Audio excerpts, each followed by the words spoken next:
එවං මේ සුතං ඒකං සමයං භගවා සාවන්තියං විහෙරති 제තවනේ අනාථ පින්ඩිකංස ආරාමේ අතකෝ අඤ්ඤතරා දේවතා අබින්කන්තාය රන්තියා අබින්කන්ත වන්නා කේවල කම්පං 제තවනං ඕවාසෙන්වා යේන භගවාතේනුපසංකමී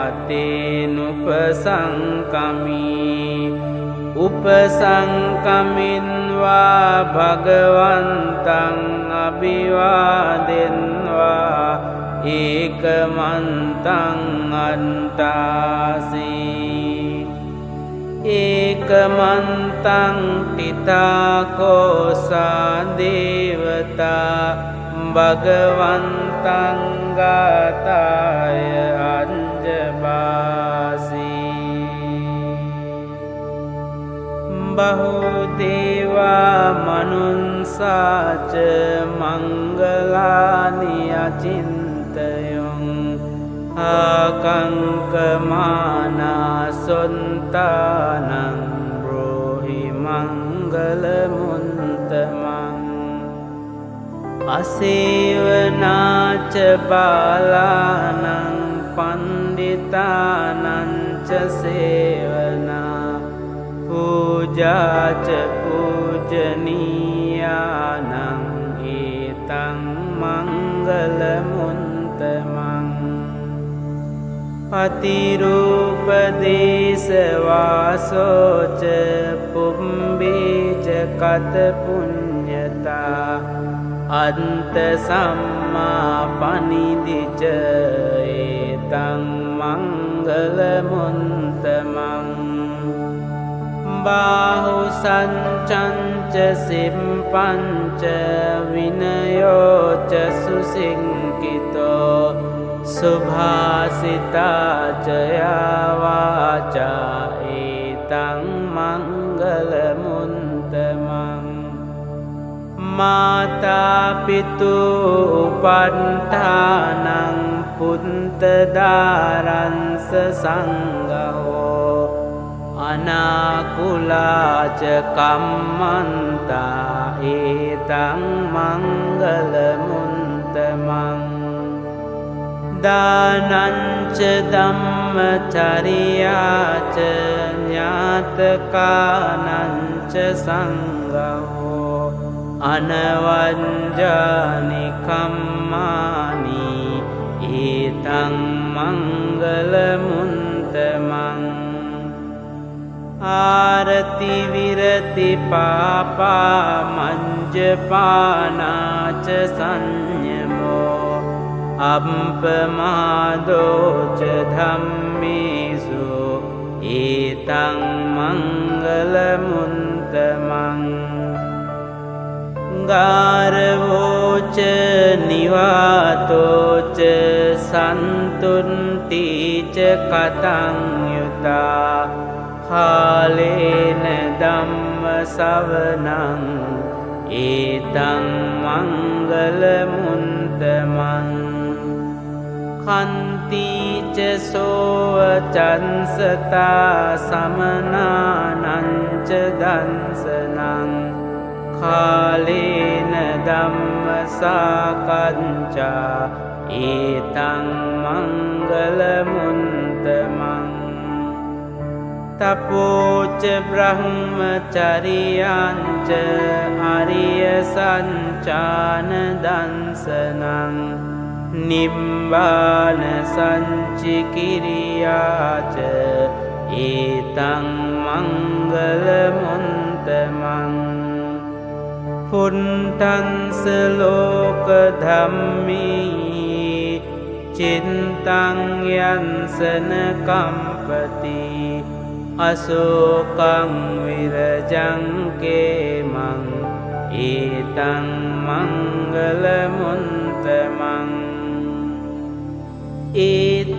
ඒතාදිසානි කන්වාන සම්බන්තමපරාදිතා සම්බන්ත සොන්තිං ගංචන්තිතං තේසං මංගල මුන්තමන්ති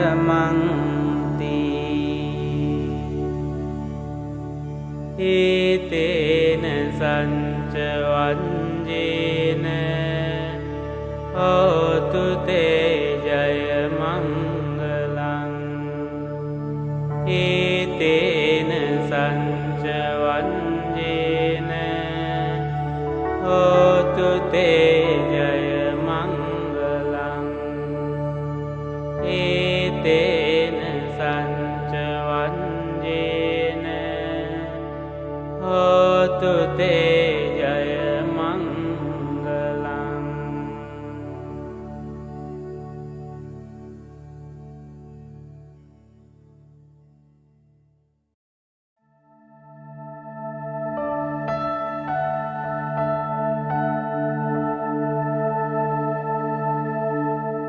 කරණීය මන්ත කුසලේන යන්තං සන්තං පදං අභිසමිංච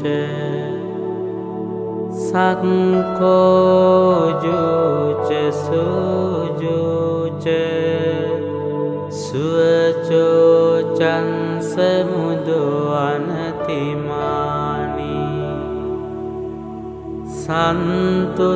සන්තුන්සකෝච සුභරෝච අම්පකින්චෝච සල්ලහුකවුන්ති සන්තින්ද්‍රියෝච නිපකෝච අම්පගම්බෝකුලේසු අනුනුගින්දෝ නචකුන්දං සමාචරේකින්චි යේන විඤ්ඤූ පරේ උපවදෙය්‍යං සුඛිනෝ වාකේමිනෝ හන්තු සම්බේ සන්තා භවන්තු සුඛිතන්තා ඒකේචිපාන භූතන්ති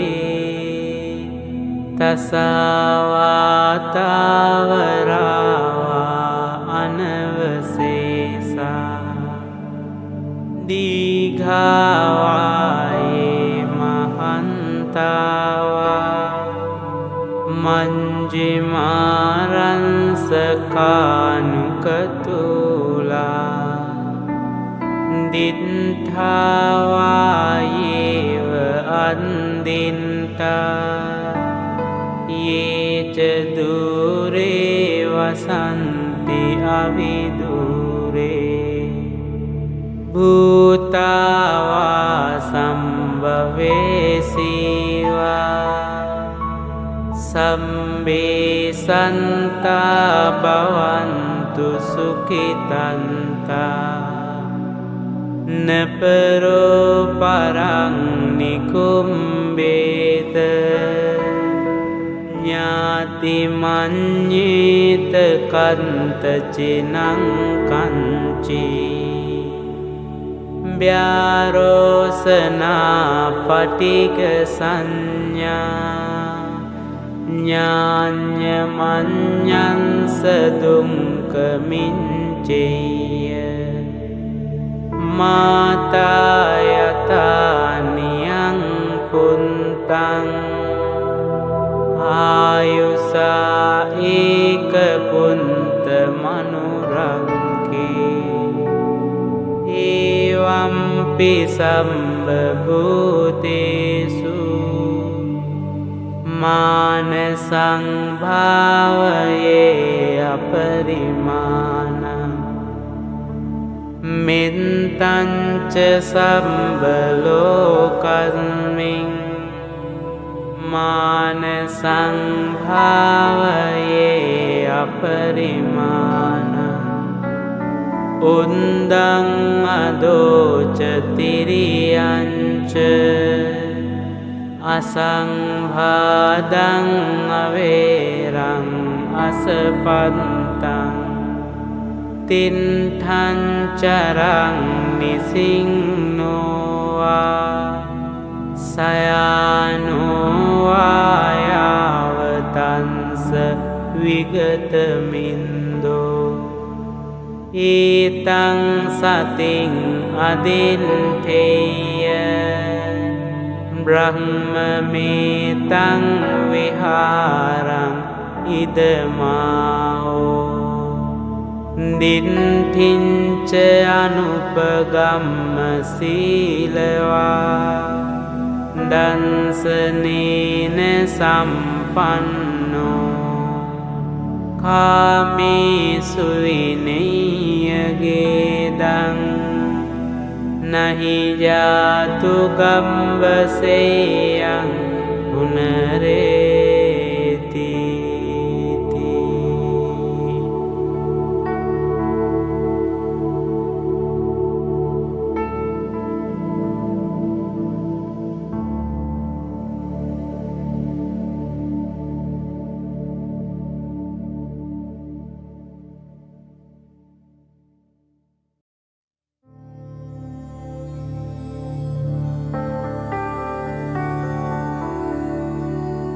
එවං මේ සුතං ඒකං සමයං භගවා සාවන්තියං විහෙරති 제තවනේ අනාථ පින්ඩිකංස ආරාමේ අතකෝ අඤ්ඤතරා දේවතා අබින්කන්තාය රන්තියා අබින්කන්තවන්නා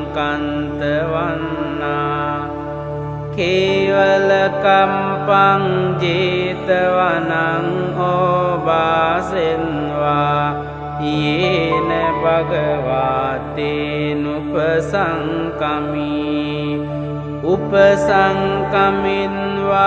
භගවන්තං අභිවාදෙන්වා ඒකමන්තං අන්තාසී ඒකමන්තං තිතාකෝසා දේවතා භගවන්තං ගාතාය අංජබාසී බහුදේවා මනුන්සාච මංගලානි අචින්තයොං ආකංකමානා සොන්තානං බ්‍රෝහි මංගලමුන්තමං අසේවනාච බාලානං පණ්ඩිතානංච සේවනා පූජාච පූජනීයානං ඒතං මංගලමුන්තමං පතිරූපදේශවාසෝච පුම්බේච කත පුඤ්ඤතා අන්ත සම්මා පනිදිච ඒතං මංගලමුන්තමං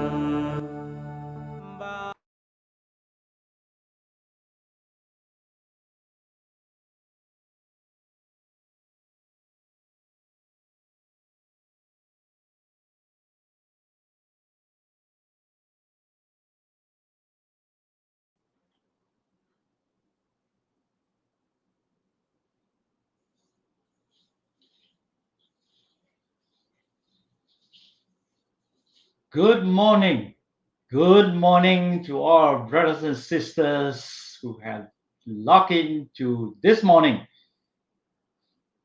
Puja service. Nice to see you again. Then we are all ready for our Buddha Puja service over the SJBA Facebook and YouTube Live. I'm sure you have already checked on your Wi-Fi and make sure it's good. During this online Buddha Puja service, remember to have a calm mind even if we are all encountering the problem. You may join us in the chanting afterwards. Nava Buddhaya, brothers and sisters to the Dhamma. Today is the 61st online Sundays Buddha Puja service. And we have been organizing this weekly online Puja service. Give an opportunity to our Buddhist devotees within the country and outside the country have opportunity to continue with our Buddhist faith and practices, giving us the opportunity to continue in hearing the Dhamma. Please make use of the comment box. Yes, and this morning I'm very happy that many of you have logged in 15 minutes earlier. Very good. Keep it up. I will encourage the young adults to join this morning. Share the link with your children, relatives, and friends to join us in this morning Puja service. And you may give us a like. Parents and sisters, let's prepare ourselves and sitting comfortably. Relax our bodies and compose our mind. Let go of thinking about the past and future. Be at the present moment. I shall now hand over to our Puja leader, Sister Anne. Over to you, Sister Anne.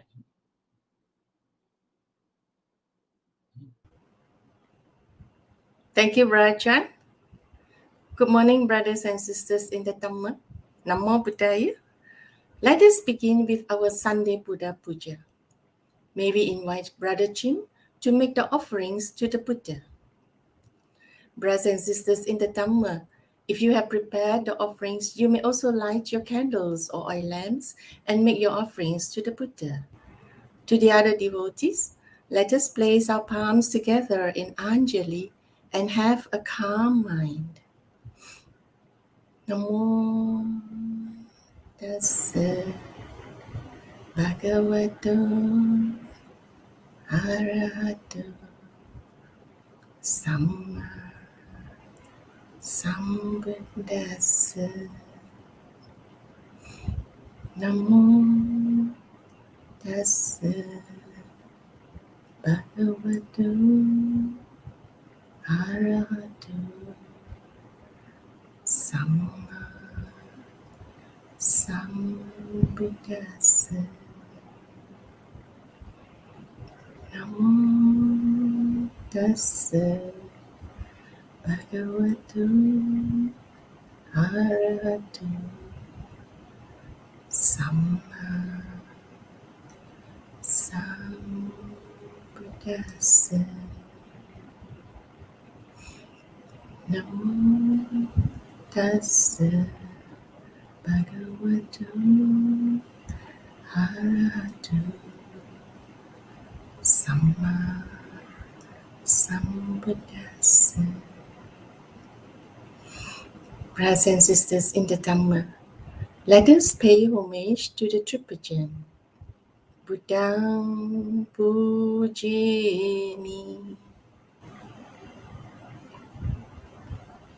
Dhammang pujami,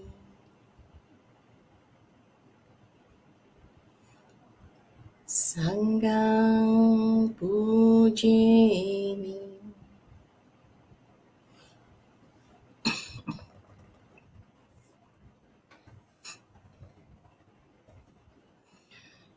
Brothers and sisters in the Dhamma, let us together take the refuge in the Triple Gem and observe the 5 precepts. Namo tassa bhagavato arahato samma sambuddhassa. Namo tassa bhagavato arahato samma sambuddhassa. Namo tassa bhagavato arahato samma sambuddhassa. Buddhang saranang gacchami. Dhammang saranang gacchami. Sanghang saranang gacchami.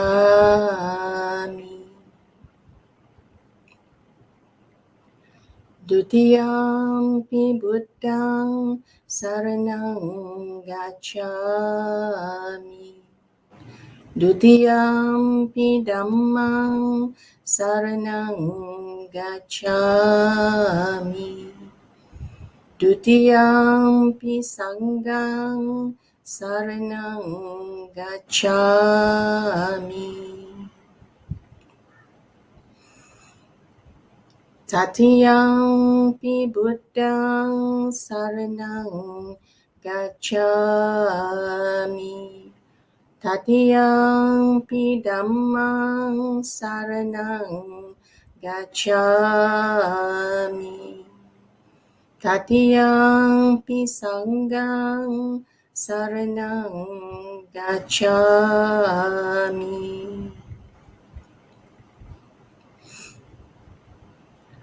Panatipata veramani sikkhapadang samadhiyami.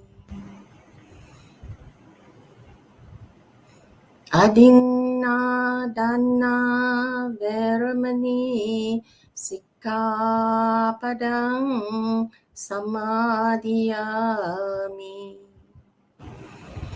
Kame sumiccacara veramani sikkhapadang samadhiyami.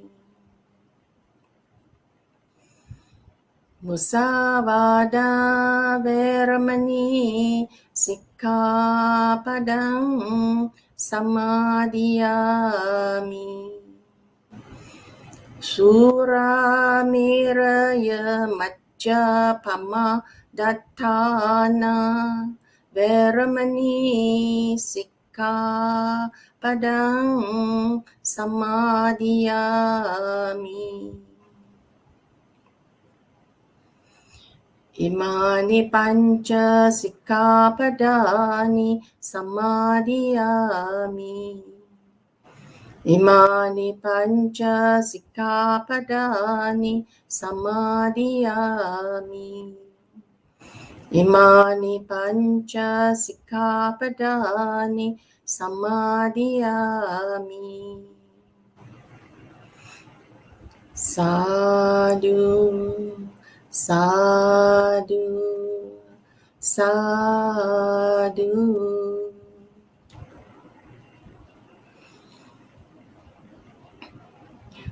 Itipiso bhagava arahang samma sambuddho vichacharana sampanno sugato lokavidu anuttaro purisa dhamma sarati satta deva manussanang buddho bhagavati.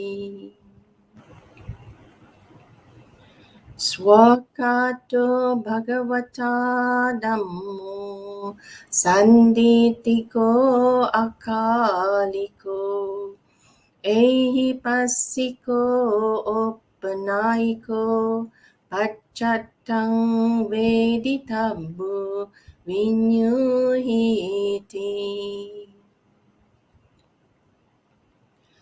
Supatipanno bhagavato sāvaka sangho.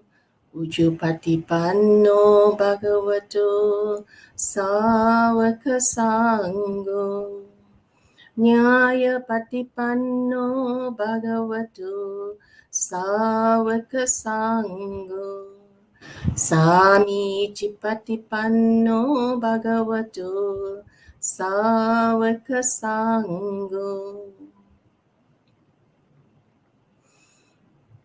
Yadidang chattari purisa yugani atta purisa Puggala Esa Bhagavato Savaka Sangho Ahuneyo Pahuneyo Dakineyo Anjali Karaniyo Anuttarang Punyaketang Lokasati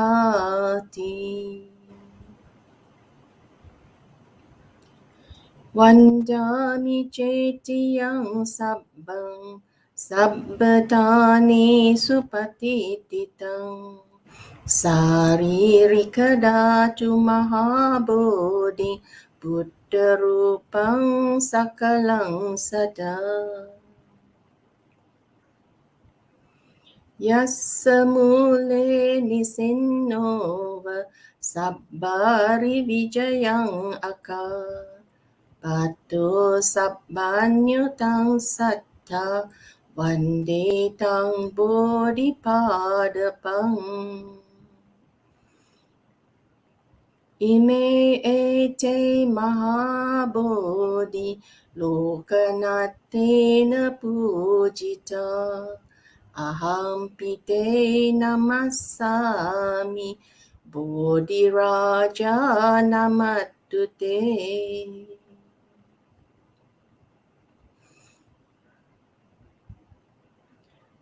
Ganasarapaditena dipena tamadansina Tiloka dipang sambuddhang pujayami tamonudang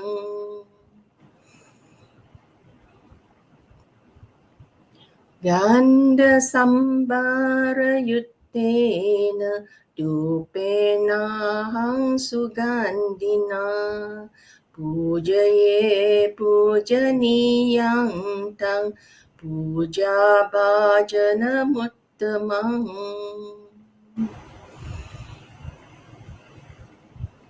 Vannaganda gunopetang etang kusuma santating pujayami munindas siripada saroruhe Pujemi buddhang kusumena nena punyena metena cahotu mokang Puppang milayati yata idang me kayo tatayati vinasa bhavang Adivasetu no bahante paniyang parikapitang anukampang upadaya patiganhatu muttamang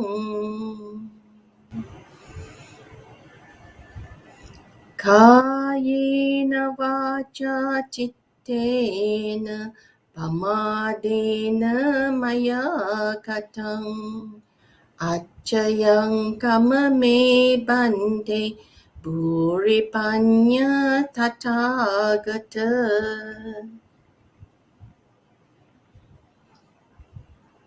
Kayena vacha chittena pamadena maya katang Acayang kamame dhamma sanditika akalika Kayena vacha chittena pamadena maya katang Acayang kamame sangha supatipanna anuttara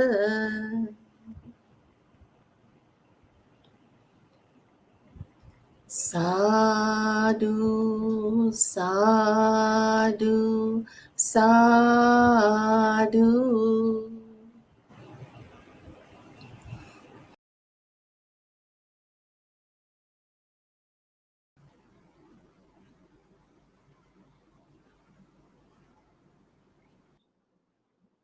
Brothers and sisters in Dharma. In this Dharma talk, if you have any questions regarding the sharing, please type your questions in the comment section. We shall post your questions at the end of the talk. And we will try our best. Due to time constraint, we may not be able to answer all your questions. This morning, we have a speaker who was with SGBA during his young days. Since the first semi-detached premise. Presently, Didi Kunikuan is the head of the program for advancement in Dharma leadership. We call it PADL in short, under the Center for Research and Dharma Leadership Advancement. In short, we call it the CRADLE, which is an initiative of the Theravada Buddhist Council. The speaker had been sharing the Dharma with several societies. The speaker was with us on Sunday, 27th of June, for his Dharma sharing on developing wholesome qualities. Although many of us who have known the words developing wholesome qualities, but he had patiently showed us how we should do it, made us think and reflect. He had shared with us how he did it himself, making it easy for us to understand and the easy way to do it. To continue with his Dharma sharing series, this morning the sharing is giving up the unskillful, cultivating the skillful. Sama Vayama. It'd be good that you get ready a pencil and a notebook where later you may need to reflect about it yourself. Write it down what you may need to do. So let us welcome Didi Niwan to this morning's Dharma sharing. Namo Buddhaya, Didi Niwan. Good morning. How are you today? Good morning, Didi Chuan. Well and good. Thank you very much once again for hosting this Dharma talk. All right.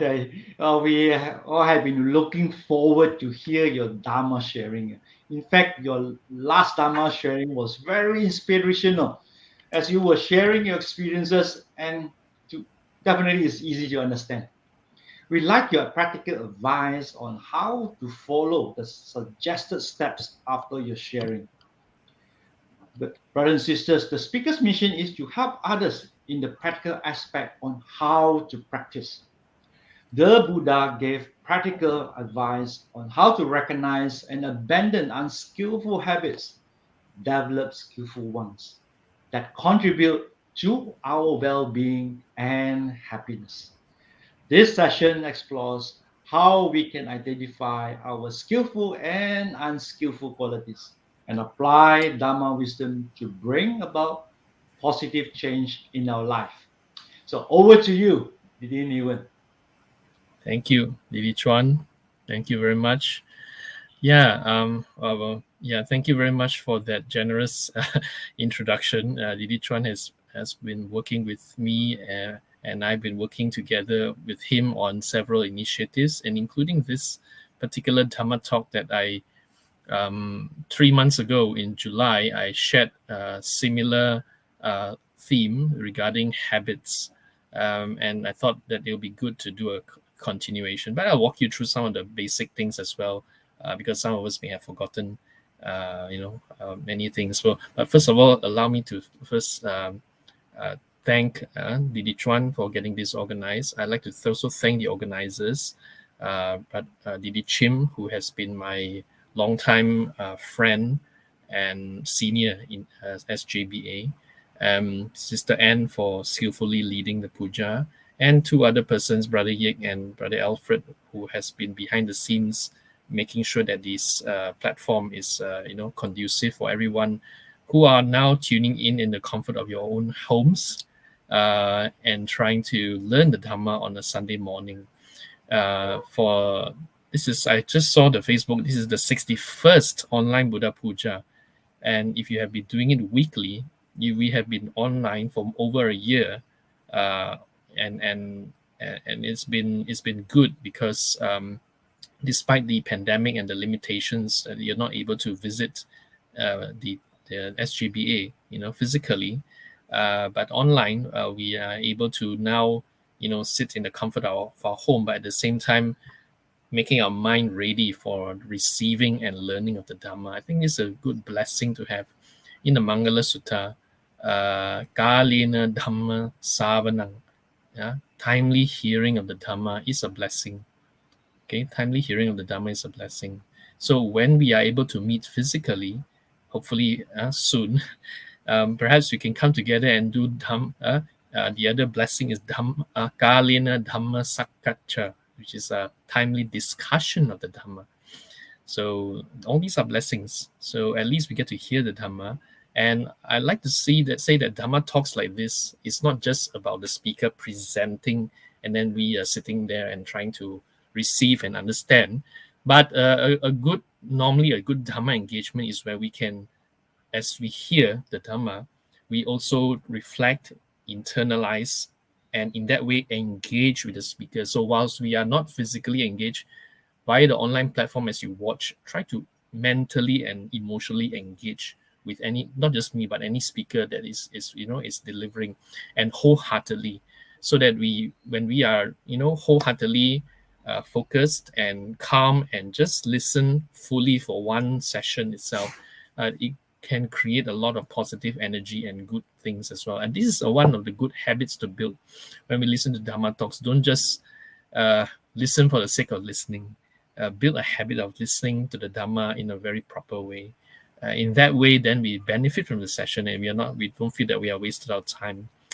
We feel that we have spent our time fruitfully. So for the next hour or so, I hope you can engage.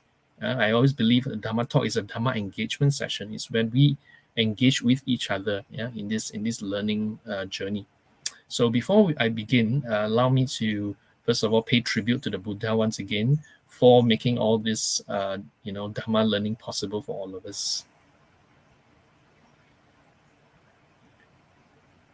Namo tassa bhagavato arahato samma sambuddhassa.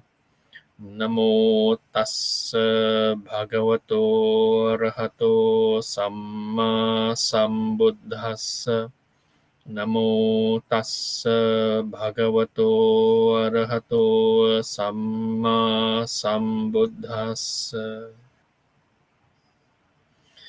Right. So today we're going to explore one aspect of Dhamma practice, which is abandoning the unskillful, cultivating the skillful. The Buddha, in many instances, actually talk about this a lot in the suttas. If you read the suttas, time and time again, the Buddha keep coming back to the same themes. How do we abandon the unskillful? How do we cultivate the skillful? And the Buddha also goes on to list down what are considered unskillful, what are considered skillful, what are wholesome, what are unwholesome, what are good, what is not so good. And I think the Buddha made it very, very clear. And the uniqueness of the Buddha is there is very little room for ambiguity on what is wholesome and unwholesome. There's very little ambiguity, uncertainty as to what is skillful and what is unskillful. So that the beauty of our religion here, Buddhism, is that it's a very clear guideline on how to lead a good life. But the question remains is, how do we do that?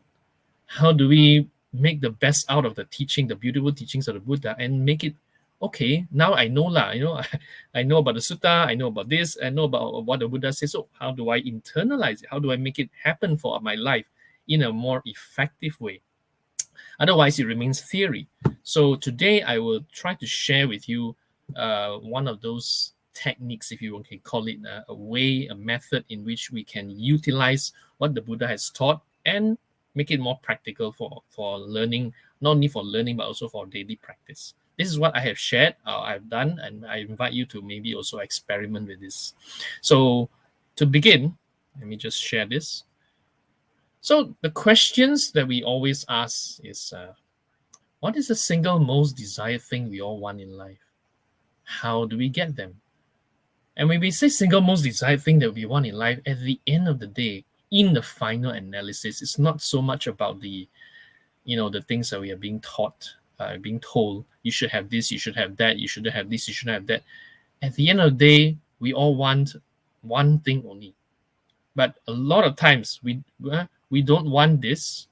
Every day, very stressed, frustrated, worried, anxious, headache, yeah, okay, feeling down and all that. We don't like to be in this state. We always would like to be in this state, yeah. And of course, all of us want more of this. We all want happiness. We all want well-being. The only issue is this: happiness and well-being, while we want it or we crave for it, while we think it should be this way, it is never ever fully satisfied. It's never ever fully satisfiable, so to speak. Yeah, we can't even pin down as to when we feel happy, it means we get something. We don't feel happy means we don't get something, or we get something we don't want and things like that. And that's exactly what the Buddha has said. The reality of life is stated in the Four Noble Truths. Yeah, in the first discourse the Buddha gave. Yeah, today we call it the Dhammacakkappavattana Sutta, which is the sutta on the turning of the wheel of Dhamma. And the Buddha has made it very clear that he says, this is the noble truth of suffering. Very interesting that the Buddha never says to us, how do we get happiness? I think one of the things as you read the suttas, the Buddhist scriptures, you will notice that the Buddha has never laid out, in the first instance, how do we, get happiness? He didn't say that up front. Many a time he mentioned about, hang on, this is what it is. This is what is happening.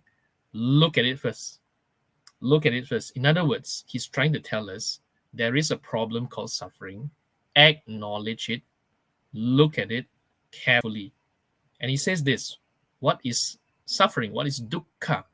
Rebirth is dukkha. Yeah, rebirth. This thing called rebirth is dukkha. Because when you are reborn, you will have old age. Yeah, we will grow old. And we will have illness. And we will die. Okay, so this is something inevitable in life. It happens. It is part and parcel of our existence. The reality is such. And he goes on further to also mention association with the disliked or the unpleasant is suffering. Meaning, for example, you are in a room and you met your relative, and this relative is not somebody you enjoy to be with. You are associated with the dislike. It is an unpleasant person. So you feel it is dukkha. Separation from the light, the pleasant, is dukkha.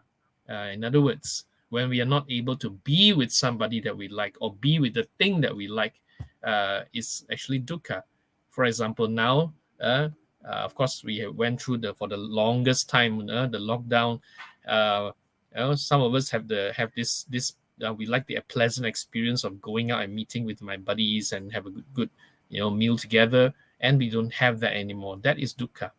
Yeah, we are separated from that experience, a pleasant experience, and we don't have it. It's dukkha. Yeah, not getting what you wish for is dukkha. Now, you see, interesting is that when the Buddha put it down like this, it's not meant for theoretical understanding. It's meant for reflection. Many times when we read suttas, don't just look at it as theory, as facts, but look at it as points where we ask ourselves this question: is it really happening in my life? Is something really, something really happening? And if it is, then it's time to take a good look and say, what is really unpleasant that I'm associated with? What is the pleasant thing that I'm associated with? And these points are there. Not getting what I wish for. Okay, I'm not getting something that I want right now, and I feel a certain way. That's dukkha. That's reality. And in brief, the 5 grasping aggregates, the form, the feeling, the perception, they are all subject to grasping. They are all dukkha. So we are living. As we live, we understand, we see that all these are happening in our life. And the Buddha placed this as a first noble truth is for a very specific reason. It's for us to wake up. You see, the Buddha is not promising us any kind of happiness. The Buddha is trying to say, you need to look at this properly and wake up from this. Very interesting, isn't it? He's saying, this is what it is. Nah, you're served this dish. Okay, wake up. What do you want to do now? How you want to deal with this? You can't run away. How are you going to deal with this? And that's exactly what the Buddha is trying to say. Deal with the facts of life. Deal with the reality of life. That's the only way we can find happiness and success. Because if we don't deal with reality of life, we want to control, we want to go against it, we want to push against it. The problem is reality always wins. Life, nature always wins over us, over self. We think we have control. We think we can control our environment, our friends. We can choose how we live our life. We can control how much money we make and whatever those things are. Reality is we can't. So I want to start with this because why do we do this? Because it's very important to understand reality first. And the Buddha's advice based on this is that to cultivate in a way that will get us out of this, he says, not to cultivate the two extremes. Another negation. Don't do this. So the Buddha says, first of all, don't cultivate indulgence in sensual pleasures. Don't get me wrong. Sensual pleasures, there's nothing wrong with sensual pleasures. We can enjoy a good meal. We can enjoy a good outing. We can enjoy good conversations. We can enjoy good entertainment, for example. We can do that. I mean, nothing wrong with those things, but the issue is, do we cultivate it? That means, do we indulge in it to the point that we make it so important that that becomes the pursuit of our life? And many of us do that because that's what we are gravitating towards. We want only pleasant experiences. So we spend a lot of time trying to get our senses satisfied. Pleasant objects, pleasant experiences, pleasant food, good things and all that. We want those things. And by cultivating those things, some people push towards that a lot. You find that when we don't have that anymore, wow, we've experienced dukkha. The other extreme is indulgence in self-mortification, or in we call it self-punishment. So now I feel guilty. I had my cake, and now I'm going to punish myself. I'm not going to have cake for the next 3 months or so. For example, simple example like this. So indulgence in self-punishment. You see. So we are saying, so okay, I'm going to reject all sensual desires altogether. I'm going to punish myself. Anytime I feel a certain desire for something, I'm going to punish myself for it. That itself is also not to be cultivated. So what do we do if we don't cultivate the two extremes, right? Later we find out. There's a Buddha laid out very clearly that in order not to cultivate the two extremes, the path to do this, the way to do this is called the middle way. The middle way is called the Noble Eightfold Path. According to the same sutta, what is the middle way of practice? It is simply the Noble Eightfold Path. So don't be confused. The middle way is not, I do somewhere in the middle. The middle is an expression. The Buddha is trying to say the expression called Majjhima, the middle, is just to tell us if we practice this way, we are not indulging in either one. What is this Noble Eightfold Path? Right view, right motivation, Samma Sankappa, Samma Ditti, right view, Samma Sankappa, right motivation, right thought, Samma Vacha, right speech, Samma Kamanta, right action, Samma Ajiva, right livelihood, and Samma Vayama, right effort, Samma Sati, right mindfulness, and Samma Samadhi, or right stillness, right immersion. Some people call it right concentration. Okay, so if we practice the Noble Eightfold Path, we are practicing the middle way. This is exactly what the Buddha is trying to say. It's not trying to, I do this and then I do this and then I do somewhere. That's not the way. Anyway, we will go into this a little bit more as we move along. So, well and good. We know this. This is the ideal. This is the way in which we can practice. And it's all very clear according to the Buddha. However, the path of practice is not a straightforward path. Every time we want to do something good, every time we want to cultivate something, every time we want to try, then a lot of time we find, how come it doesn't work? How come I'm not getting the result? Why do I still fall into the same trap? And it's not working out, and and we get into all these issues because the path of practice is not straightforward. The path is very crooked. Sometimes the path has weeds, lalang growing everywhere. Sometimes it's muddy, sometimes it's rocky, sometimes it goes up and down. Sometimes it gets tough. So it's not straightforward. And because of, why is this so? Why is this so? It's because of habits. Yeah. So we, while in our best intention, we say, well and good, I'm a Buddhist now. I want to practice Buddhism.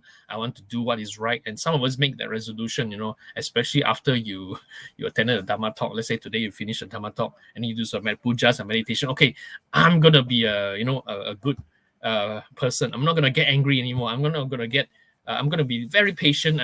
So we make that determination, and we feel that way for the good part of the day. Then comes evening, and then that's it. My neighbor, the alarm went off, and he was, irritating the whole day, and I couldn't sleep, and that's it. I got angry again. Then as I interact with somebody else, I find that, how come I get so impatient? I thought I wanted to practice patience. So whilst we make determination, the habits, tendencies to do what we used to do always kicks in. So habits are the ones that make our path of practice not a straightforward path. It's a very, it's a dynamic way. It's a dynamic path. So habits play a very important role here. We need to understand habits. So I'm going to talk a little bit about habits. And I think the entire Buddhist practice is all about building good habits. Yeah, think about it. It's all about building good habits that leads us slowly, gradually towards something better. That's how we transform. The Buddha recognized that as human beings, as people, we are not we are not machines. Somebody asked, one of the ajahns the monks, and says, okay, why do you become a monk? Why did you become a monk? Why did you choose to become a monk? And he says, I don't know. Why didn't you? And that was quite a what they call direct remark. He says, I don't know. Why didn't you become a monk? So how do you answer those things? It has a lot to do with who we are, our habits, right? So now, to define what is habit, some of these I've shared 3 months ago, but I think I'd like to revise a little bit. Habit is something that you do often and regularly, sometimes without knowing that you are doing it. Okay, we are seldom aware of our habits. Many a times we are only aware about it when something happened or when it's being pointed out. Many a times habits always kick in because we are unconscious. We don't necessarily aware of how we are, and that's how we operate. We have been conditioned to behave in a certain manner. We have been conditioned to do things in a certain manner. All right, it's never going to be a straightforward thing. So I told this story before. I think I'll tell you again. Those of you who listen to this many times already, you may just pretend to pretend to laugh lah. Yeah. So imagine this. There's this story about this guy who arrived in a place, and he decided to fly into this country, and he decided to take a cab. So he went into the taxi, and the taxi took him to a very long drive. By right, they should have arrived in the destination in 15 minutes, but this has been going on for 45 minutes, and he's still not getting closer to the destination. So this passenger got a little bit, uneasy. And what he did was, after a while, he says, "Oh, I cannot tahan." So what he did was he from the back seat, he tapped the shoulder of the driver, right? He tapped the shoulder of the driver, and the minute he tapped the shoulder of the driver lost control and swerved and crashed against the pillar. Of course, actually none of them got hurt. Both of them were all right. But when they got back to the senses, and the driver says, "Are you all right?" And then the passenger says, "Well, I'm fine, but I'm just curious, why such a reaction when you touch your shoulder?" And the driver told him, "Well, I'm sorry about this. Today is my first day as a taxi driver, but for the longest time, for the last 20 years, I've been a driver of the hearse, the funeral car." so when you touch your shoulder, he thought, oh, something, so he just crashed. So I don't know if you got the joke, but anyway, the point I'm trying to make is that it's called habits. Our habitual tendencies always take over. All right. So never underestimate the power of habits, because habits are the ones that somehow determine the course of our life. How we live, how we do, what we say, all that is driven by our daily habits. Okay, so I just want to set the scene for you here.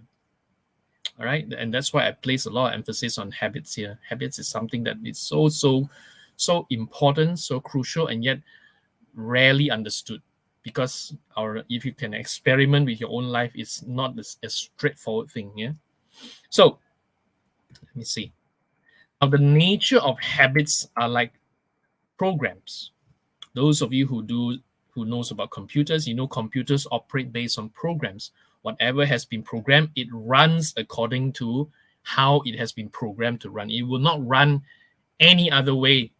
Yeah, it will not function any other way except based on the programs that is being put in. So same thing in our life. The nature of habits is that they are like the programs that we have been programming for the last many years. How we are operating today is a result of the programming that we have put in place for ourselves for the longest time. And we have been programming ourselves for years, decades. And if you want to extend this further, we have been programming ourselves for the past many lives. You can say it's karma, right? So that's what it means. These are programming, and a lot of this programming has been reinforced. Yeah? And because it has been reinforced, it becomes a part and parcel of how life is as we experience it today. So we are the result of our programming. So if we want the future to have a certain outcome, then it makes sense to do some programming today, which is hard because the past programs always drive what we do in the present.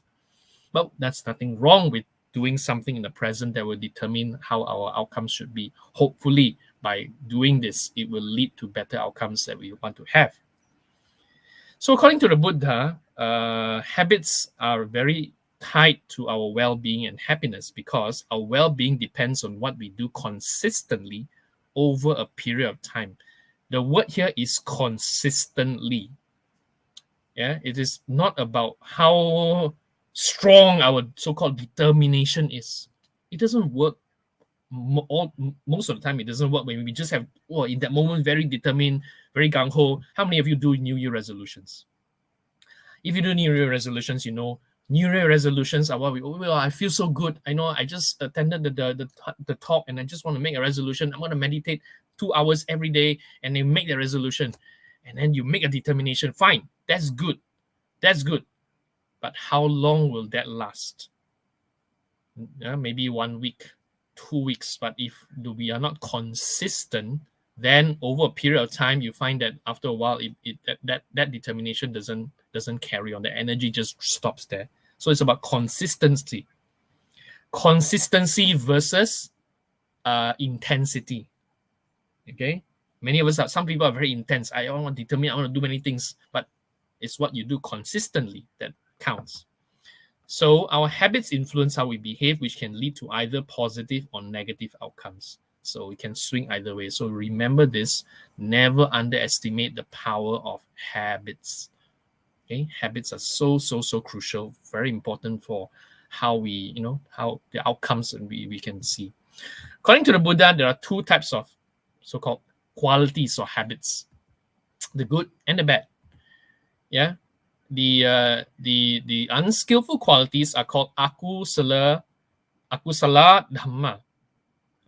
The skillful qualities are kusala dhamma. The word dhamma here in this context refers to qualities. Very interesting that in Pali the word dhamma can mean teaching of the Buddha, can mean phenomena, can also mean, in this case here, the dhamma word is used to refer to the qualities.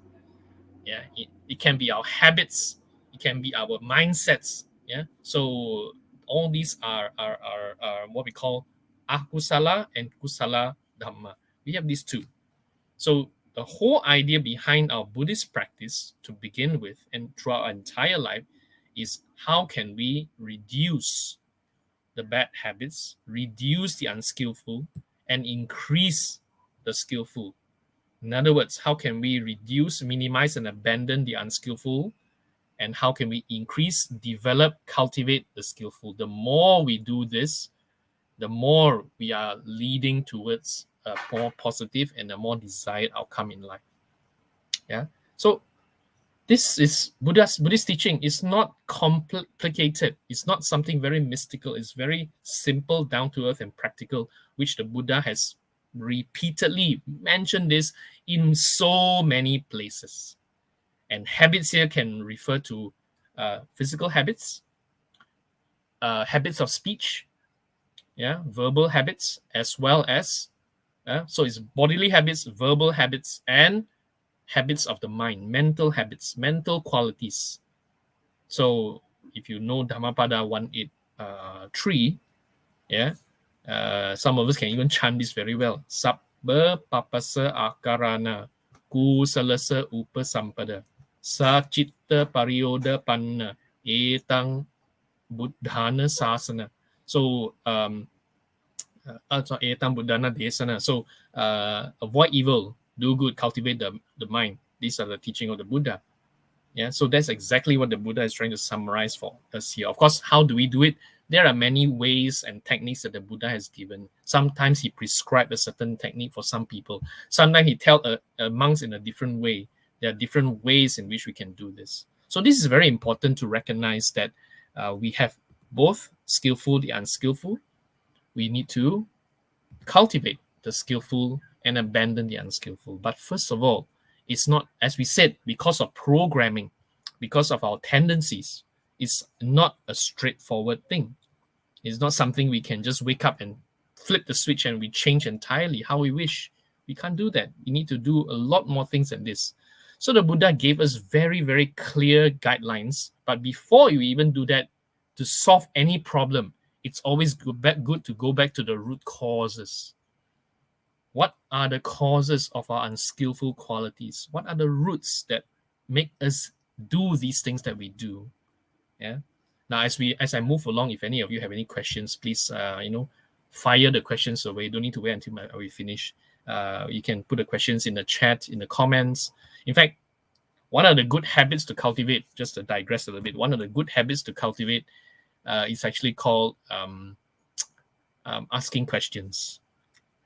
One of the things I notice in our, in the way in which we are operating is we seldom ask questions. Maybe it's our education, maybe it's our upbringing. I don't know. We'd like to listen, we like to consume, but asking question is a lot more proactive.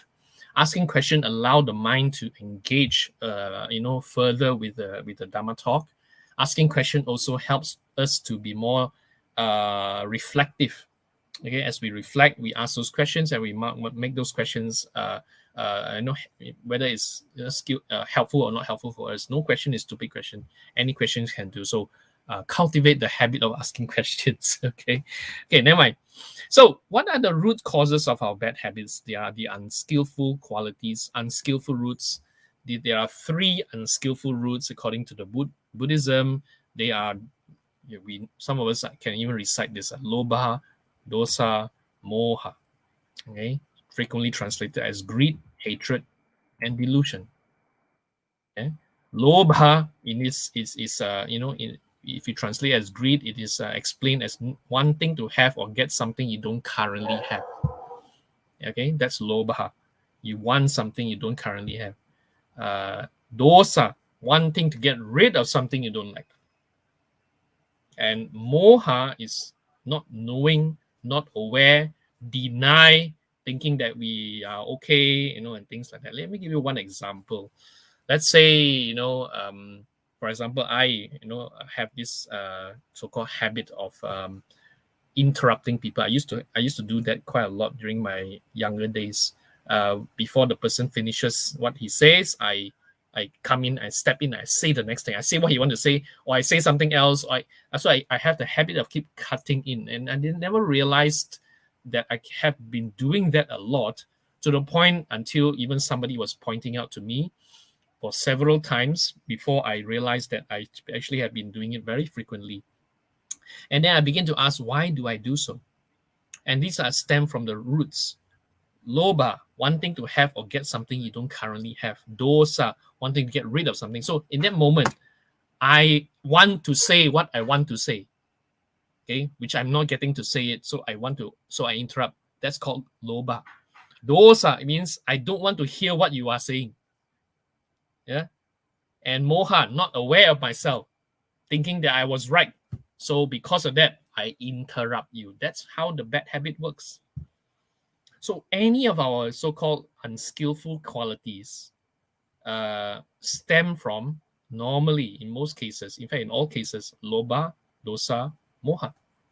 Yeah. So these are important reflections, because we must understand that these are the ones that propel us to behave in a certain manner.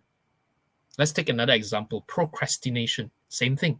We also got loba, dosa, moha there. Loba, wanting to do something else. I don't want to do this task, so I want to do something else. Okay, but I have to do it now. So what do? Don't want to do this now. So it's dosa. Loba and dosa come together. So I push it aside and I try to look at something else. And the moha comes in thinking that I can do this later. Okay, that's called procrastination. So even procrastination are rooted in loba, dosa, moha. Okay, so these are useful for all of us to reflect, to see that they are ingrained in us. So speaking of moha, speaking of delusion, I came across this and says, they like to put up jokes like this and say, I don't procrastinate. I wait until the last minute to do things because I will be older and therefore wiser. So some people have this delusion that if I do it, I wait until last minute means I can do it the best way. I mean, just an example, and the fact that I procrastinate and still get the job done is the reason I still procrastinate. So what's the problem with that? Yeah, why you keep telling me it's the wrong thing to do? Why you keep telling me it's a bad habit? Nothing wrong with me, what? After all, I still get it done. It's still all right. These are all delusion, moha, and of course, some people justify by saying procrastination is a good thing. You always have something to do tomorrow, plus you have nothing to do today. So, yeah. So these are just just sidetrack a little bit. But I think it's important for us to recognize that if you have these unskillful roots, the unskillful roots fuel us, propel us, provide us the momentum, pushes us to behave in a manner that may not be so skillful, whether it's our speech, our actions, or our thoughts. Okay. Now let's look at the other side. What are the roots of the skillful roots? What about the other aspect? If we want to cultivate the good habits, what are the skillful roots? Okay, so look at this. So the three skillful roots are the direct opposite of the unskillful roots. Alobha, adosa, amoha. Every time you put a word, the prefix a in front of the Pali, it's no, non. Okay, yeah? So it's non-greed, non-hatred, non-delusion. Non-greed, yeah, you can always translate it as contentment. Yeah, being contented, not always seeking the something else. Dosa means being able to care for whatever is happening. And non-delusion, moha, means having the right mindset, seeing things properly, looking at things properly, having the right view, and not always thinking that, oh, I'm okay, I'm right, and all this kind of thing. So these are just the skillful roots. So if we want to look at abandoning the unskillful, and cultivating the skillful, we need to understand unskillful qualities stem from unskillful roots. Skillful qualities stem from skillful roots. Our job is to recognize both of these. Once we recognize two of these, we know that we can do something. We can do more of the skillful and do less of the unskillful as much as we can. That awareness is there. And you notice when we look at the skillful roots, they all have to do with care, kindness, contentment. Contentment is another word for contentment is santuti, in Pali. It's a very nice word, very calm, very peaceful, very contented. Yeah, easy to work with, easy. So care and kindness and compassion, being in the moment, looking at things properly and things like that. So it has a lot to do with how we shift towards the other side. So now we recognize the two akusala dhamma, kusala dhamma. Now we recognize akusala dhamma stem from loba, dosa, moha, greed, hatred, delusion. The skillful ones stem from the three skillful qualities such as contentment, care, kindness, and non-delusion and things like that. So we recognize this. So next question to ask, now coming to the real case here. Next question to ask is this: how do we do it? So cultivation of habits are not immediate. It takes quite a lot of, it takes something. It takes some qualities. And one of the analogy that you can use is like farming. I do not know how many of you have been to a farm. I've been to 1 or 2 farms. I'm not a farmer. I don't have green fingers. Every time the plants come to me, I don't know how to cultivate. But those who have been in farms and gardens, those of you who have gardens at home, you know that cultivation of a beautiful garden, a good farm takes more than just just watching it. You need to do something to it, right? So it's like farming. And cultivation of habits includes reprogramming. It's all about reprogramming our programs. And sometimes reprogramming may take a little bit of effort, may take a bit of time, may take a bit of additional energy from us. And all of these two examples, the farming, the reprogramming, and all that, the common characteristic is these become the ingredients of good habits. There's no other way except to put in effort and energy, except to have a lot of care and attention given to it. And it also takes time. We are in a very instant gratification era where everything we want is more or less easily obtained. We want a Dhamma talk, we turn on to Facebook. Well and good. We want to order food, we go to Grab Food, Grab Panda, whichever applies. Yeah. We want to have entertainment at the flick of a switch, or even no need. Sometimes we use, those of you who have Google Home, just say, hey Google, turn on the TV, and then we have it. I mean, well and good, these are convenient things, but over a period of time, you'll notice that it becomes also, after a while, it becomes, we became a little bit less concerned about building, this thing called time and effort. So when things are very instant these days, habits are unfortunately not instant.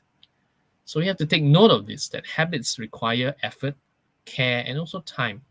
Don't expect just because I got good determination, I have good, positivity, immediately I can be a, superstar, I can be a super person, I can cultivate so well, and that's just something that, and we're going to get very disappointed after a while if we don't ensure that these things are taken care of.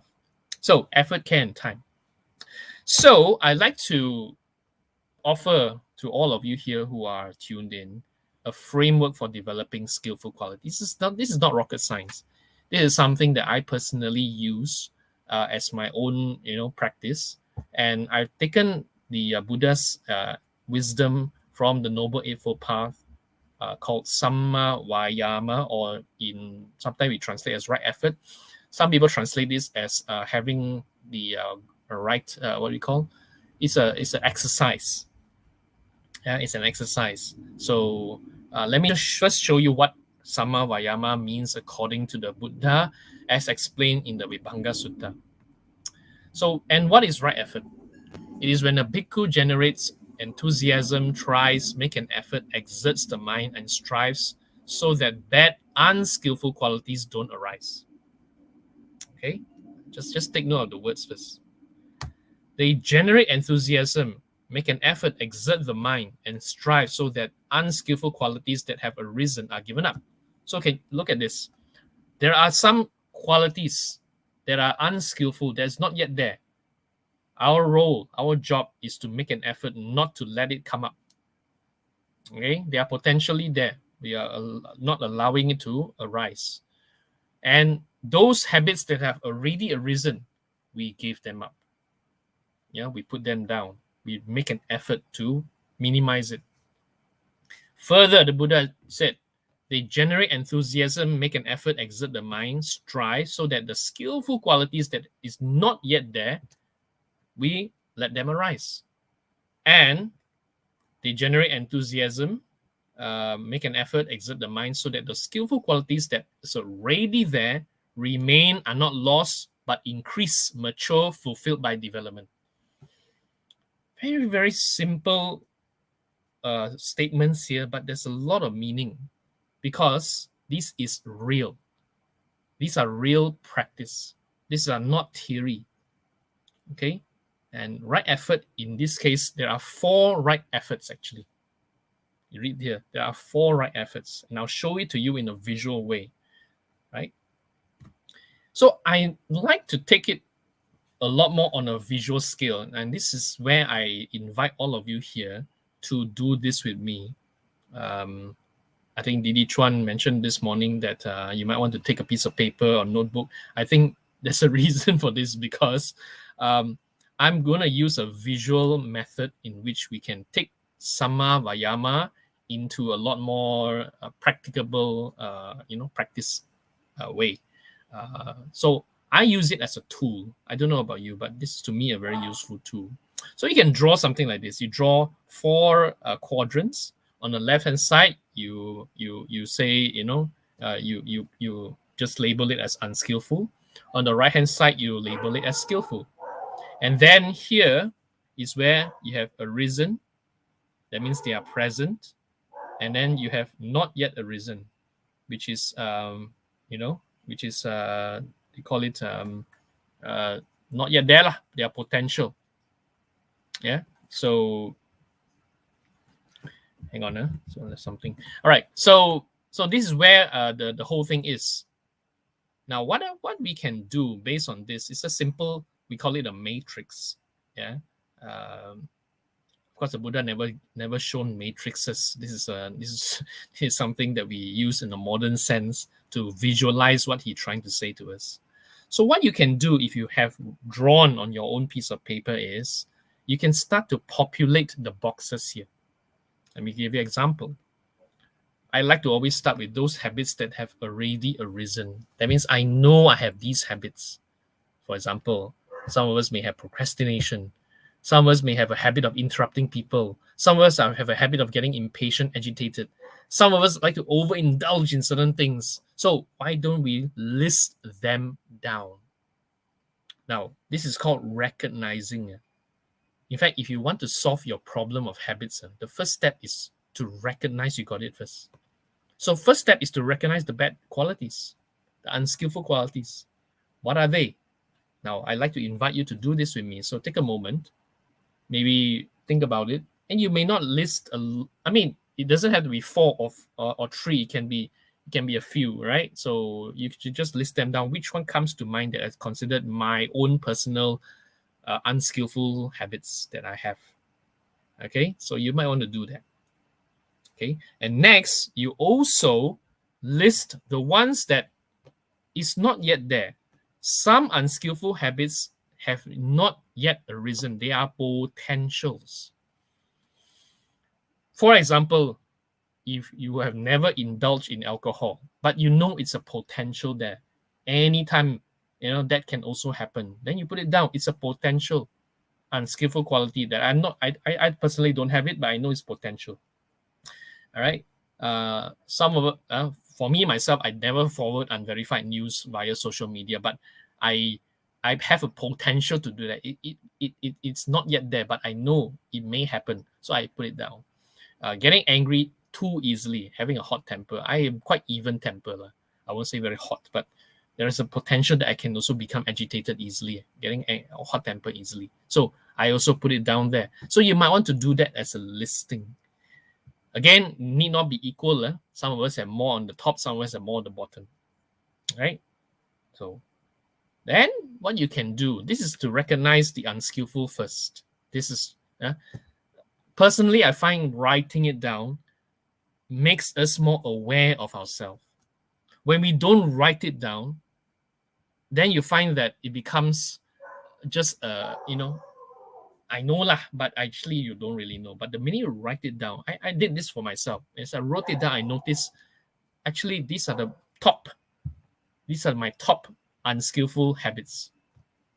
Yeah, the top 5, the top 4, whichever it is, right? Now, you can then take the next step by listing down what you imagine. Okay, first of all, not imagine, to acknowledge what are the qualities that you already have, the skillful qualities that you already have. Let's acknowledge it first. It's already present. For example, I think I have cultivated a good habit of expressing gratitude to others. I never used to have that, but today I have it. So it's already present with me. Being patient with situations and other people, I think I'm quite all right with that. I have cultivated a daily meditation practice over the last few years. It's already present there. It's there. Let's recognize. So some of us have some skillful qualities. Let's recognize those things. Okay, let's recognize the good habits, and you might want to list them down. And the last one is some of the good qualities that is not yet there, but I would like to cultivate. Yeah, would like to cultivate. And for example, having a mudita, yeah, joy is for others' success. This is something that I would like to cultivate more. So you can see, as you put this all in the matrix, if you can see it in one glance, we are now able to dissect our habits into more concrete terms. You see, when we start to make things more concrete, it becomes more, it becomes a priority. And when it has become a priority, we will find a way to do something about it. As long as they are not concrete, they are not a priority, you don't put it down in a very, proper and list it down in a very specific way. Our recognition of our good and bad habits at best is very surface. It's just, I know I'm not like that, but no ownership. Okay, what to do, my karma law, what to do, I'm like always like that one, that's my personality, my character, I'm like that one, so that is what will happen to us when we don't actually put it down in a more concrete way. Excuse me. So the minute we put this in a more concrete way, you find that it's very clear. Then we are able to even count how many of them we have. And when we can count, we can also say some of us, our left side is actually big, and the right hand side is actually very small. Yeah, some of us is the other way around. But for most people, I think it's quite here. Okay, so we need to look at it from all these angles. This is a tool. In fact, this is exactly what the Buddha is trying to tell us, actually. Recognize both the bad and good qualities. Both of them need to be, the unskillful we need to abandon, we need to prevent from happening. The skillful we need to cultivate, we need to increase, we need to do more, we need to find. So that is exactly, but if we do not list them down, we do not put it down in a more concrete way, then at best it remains as just another a wish lah. I wish I can have better habits. I wish I can do this better. I wish I can do more meditation. I wish I can, so it's just a wish, but it will not be a priority. So now I've given you a tool to use as a way in which we can make the practice of abandoning habit, unskillful, and cultivating the skillful happen for you. It is to empower yourself to be very clear what you want to do. Okay, so this is exactly what we are trying to say here. So to abandon the unskillful and develop skillful, Samma Vayama here simply means these four. Yeah, I try to summarize it for you according to what the Buddha has said in the what you call in the Vibhanga Sutta, RADA, Rada, if you want to use an acronym. Yeah.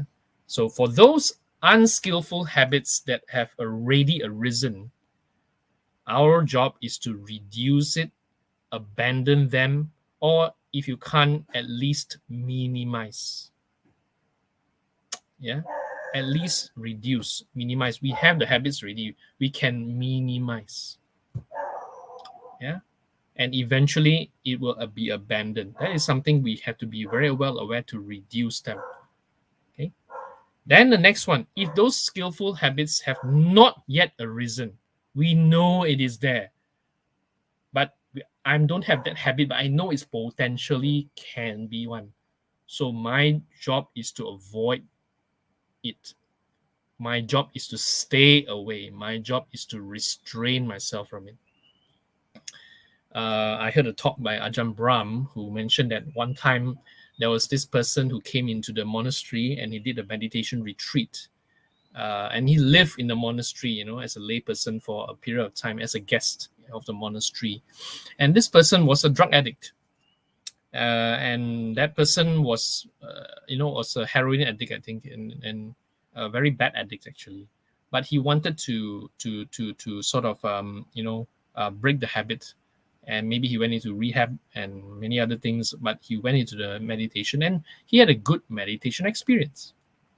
He actually, after a while, he was relating to Ajahn Brahm and says, the bliss I got from meditation is much, much better than the bliss and the pleasure I get from the drugs. So he actually managed in that environment to reduce and avoid the bad habit that he had. Yeah. Because number one, the drugs were not present. They are not there. They're out of reach. He can't have access to them. And therefore, he didn't need to reinforce the bad habits. The unfortunate thing, of course, the sad part is that when he left the monastery, he went back to his life. His friends start to come again, and then he got tempted again, and he went back into the same habits. So it didn't sustain. Yeah, it didn't sustain. That's because the lure of the drugs are still quite a lot. So that programming was probably very strong. Yeah, but it's possible that we can reduce, we can avoid it if we have identified them. Just like in the chart just now, we know which one to reduce, we know which one to avoid. Okay. Next is those skillful habits that have already arisen, they are present in us. Yeah. Then the thing to do is to develop them. These are habits we already have. All right. It is already with us. Let's not forget, we do have good habits. If we can recognize them, put it down, we know that what do we need to do with them? Our role here is to nurture, to cultivate, to increase, to develop, to maintain, to get to do more of the Pali word is bhavatebi, means to make more of, to develop more. Yeah, so that's what it means by bhavana. The root word for bhavana is there, so it's to cultivate. And those habits that have not yet arisen, you want to have those new habits. Yeah, so some of us may not have a habit of daily meditation practice. All these years we say, that's not for me, but it's a good habit, and then would like to cultivate. Our job is to arouse it, to generate an interest in it, to learn it and to invest time in it until it becomes a habit. Yeah. That's what I did for my practice. These days I arouse the interest in doing meditation. I wake up early. I try to be as early as possible because it's the quietest time of the day. Before the whole family wakes up, I'm there to be with myself, be with the the quiet and all that. And I never used to be able to wake up early, but these days I do that. So I arouse and generate interest and learn and invest time in it. So these are the 4 right efforts. Samma Vayama. Looks simple. It is simple, but the practice may take some awareness and some certain right orientation and mindset. So after we have done, we know the concept behind it.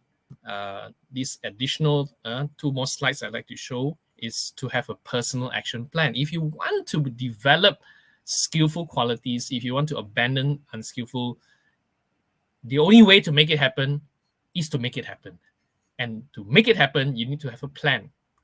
Yeah? It's not enough to have a wish. It's not enough just to have a thought. You need to have a plan. And I've developed another template for you.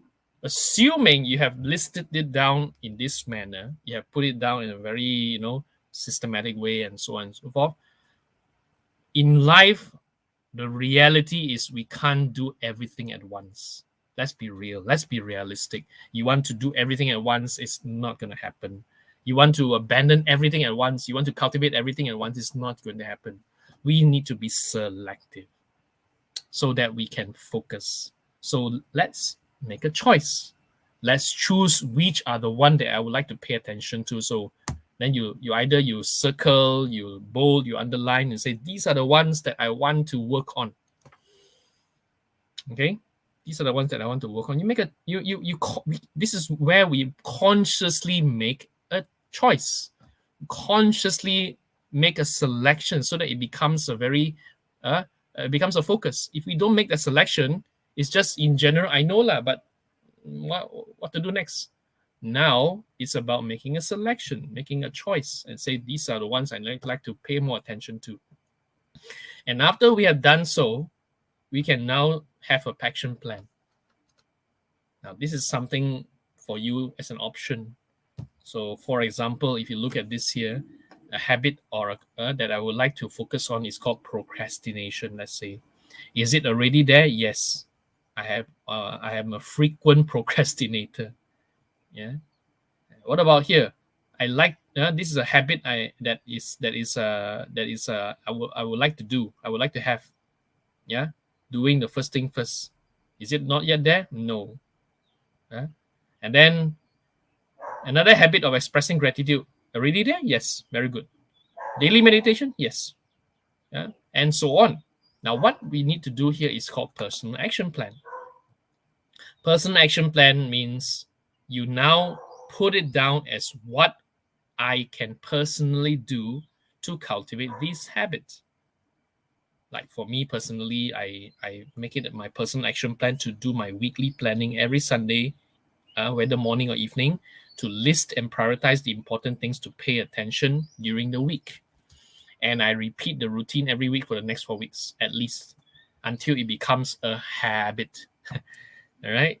So if I don't have a personal action plan, I can tell you, majority of us will not make things happen. Why? Because I'm not going to own up to it. It's just, okay lah, when I got time, I do lor. Okay? Same thing for the next habit, expressing gratitude to others. Do I have it? Yes. How do I increase it? How do I make more of it? Do more. Keep nurturing, expressing thanks. And sometimes I actually set a personal challenge for myself for at least the next 7 days, 14 days, whatever the time frame. I'm going to say thank you to one person a day, for example. And this can be something I do. Daily meditation practice, yes. Maybe I can increase the duration from 30 minutes to 45 minutes, from 45 minutes to an hour. And I maybe put a challenge to myself for the next 7 days. Of course, not in a very rigid way. These are not meant to be rigidly followed. These are meant to arouse the motivation, to arouse the interest. As long as we don't have the interest, it's harder to develop the habit. Okay, so, and I have mudita. I may not have enough mudita yet, so I need to practice recognizing the good qualities of others. Maybe learn how to do it well. Yeah. So, first step, my dear friends, before I end, the last one is recognize that we want the path. Recognize that we all have habits. The path is never straightforward. We all have habits. Habits can be two: akusala, kusala, skillful, unskillful. They are rooted in the 3 unskillful roots, and they are also the 3 skillful roots. Then Samma Vayama becomes a very useful way in which we can recognize what are the 4 right efforts.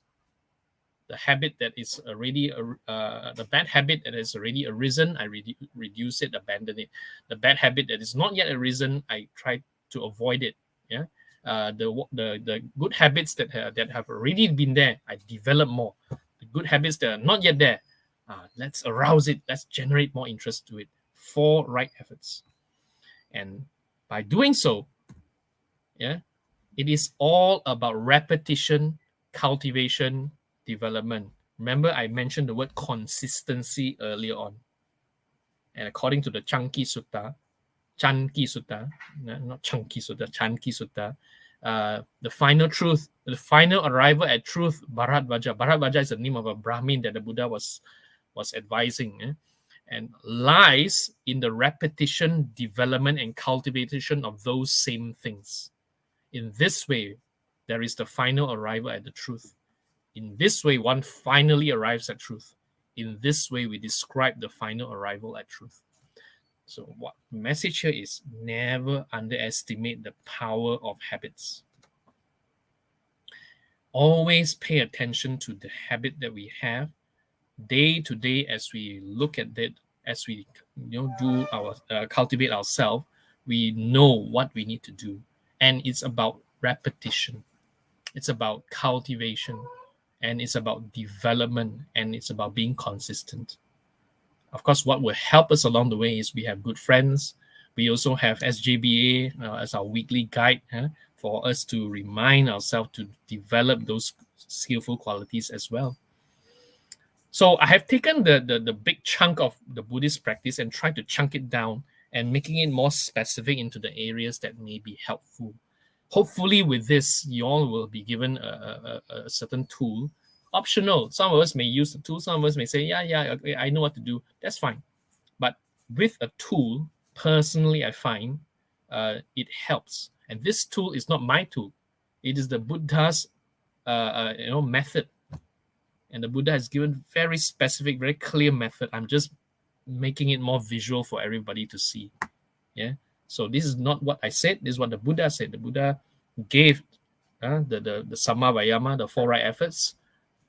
Visualize it in a way that makes sense. Apply it in our day-to-day practice and life. Over a period of time, you'll find that it becomes a very, a fulfilling thing in which we are doing. So with this, I'd like to end the presentation, and perhaps we can have a little bit of Q&A discussion and things like this. Yeah. So.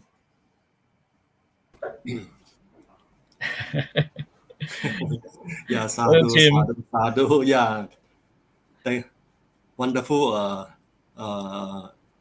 Dharma talk this morning, Brother Newen. It's great to see you again. Seeing you in a Sunday Puja reminded me of those good old days. Oh yes. Together at the old center in that Yosemite house in SS14. I think those days I was even younger than you now. You were then in our Sunday Dharma school with Kok Ken, Aichu, Mak Kui, Dennis, and they all. Yeah. So it's wonderful to see you. Those days. I actually, thanks to you and the folks at SJBA, had SJBA not come into existence, I wouldn't have known the Dhamma. So it is a very, very important milestone.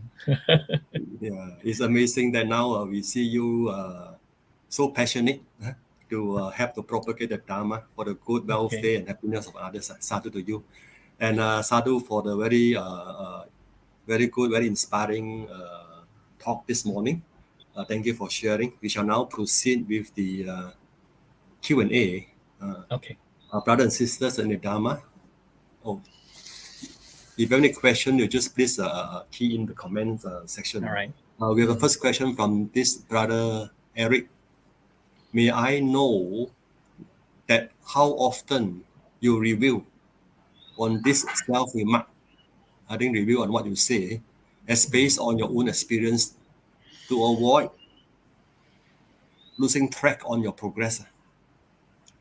Okay, I think, yeah, thank you, Eric. I think a good question. In fact, I presume you're referring to the template I did, right? About, my own personal listing of the habits and things like that. How often do I review?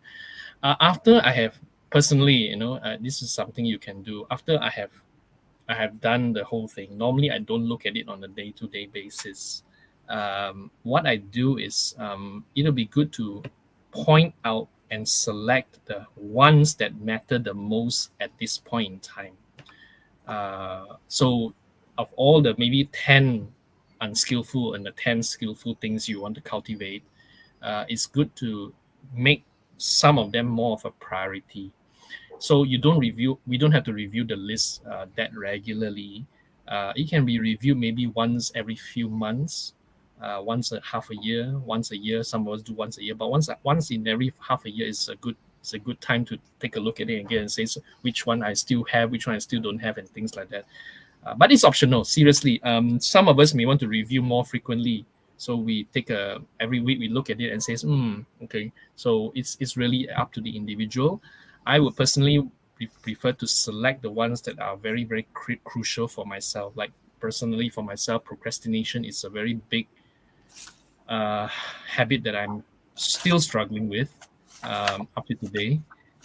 So I make that into my priority. So I review that one almost on a daily basis. How often do I procrastinate? How often do I do those things? The other one that I personally find that is very important to reflect is the fact that I get a little bit sometimes very anxious. So a little bit easily worried and overthinking on things without actually getting into action. So I keep thinking, and then cannot sleep.